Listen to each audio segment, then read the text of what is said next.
So I'm making this little video diary on day 8 of the Lexical Lab 2019 summer school. And today in the afternoon I was working on the advanced language and culture course, and we were talking about literature and looking at the genres of literature that have become popular, talking about chick lit and lad lit and this kind of thing. But to be honest, the highlight of the day for me was actually this morning when we had a kind of guided tour from a professional tour guide, and we then went to visit the Old Bailey, which is the Central Criminal Court in London. And we started off right in the heart of London, of the city of London, 1 minute from St. Paul's Cathedral. And we met at 9:30 in a pub. And the pub was a very, very old pub that was built on top of a space that used to belong to Newgate Prison, which for about 500 years was one of London's most notorious prisons.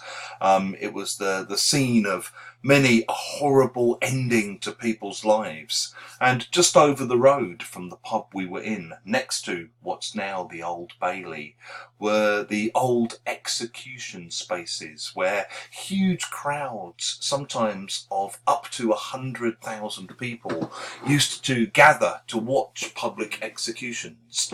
The most interesting thing for me today was something that combined three things I'm interested in: London, history and language, because we went down into the cellar, into the basement of the pub that we were in, and we were shown the old cells, and the guy who was showing us round, the guide, explained the origins of two phrases in English. One was money for old rope. Rope is like the big thick string, so if you're hanging someone by the neck, you use a rope. Or if you're on a boat and you have the sails on the boat, you use a big thick rope. And this expression, it's money for old rope, basically means it's money for nothing. It's money for only doing a little bit of work. And there are two possible theories about where this expression comes from, both connected to the place we were in today. One was that prisoners who were put into Newgate Prison had to pay rent to be in prison.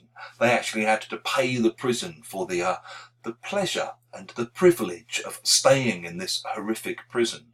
And what they used to do was they would be given old rope that had been on boats, and usually it was very thick rope, it was covered in sea salt, it was very hard, and they basically used to unpick the rope, take the rope apart, so that they would get this very fine kind of string from the rope, and this they would then make into something that could be used to fill the cracks or the gaps in boats, and they would earn money from transforming the old rope into this substance that could be used to fill the gaps in boats. So it was literally money for old rope.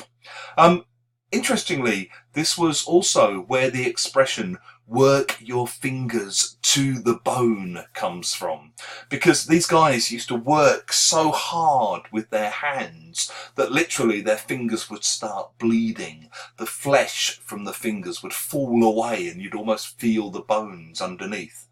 And if you work your fingers to the bone, you work really, really hard for a long period of time, usually doing kind of hard physical work. The other possible origin of the expression money for old rope maybe comes from the hangman, the guy who used to hang the people who were going to be executed. In the old days, he wouldn't have been paid, so one way that he used to make money was to take the ropes that had been used to hang people and sell them in the pubs nearby afterwards. And apparently people used to buy these bits of rope as a kind of lucky charm. I guess the idea was if it's already killed one person, it can be used to kind of stave off death as a kind of a lucky charm against death. So that's what I learned today. I'm hoping the students learned this and much more. Thank you for watching.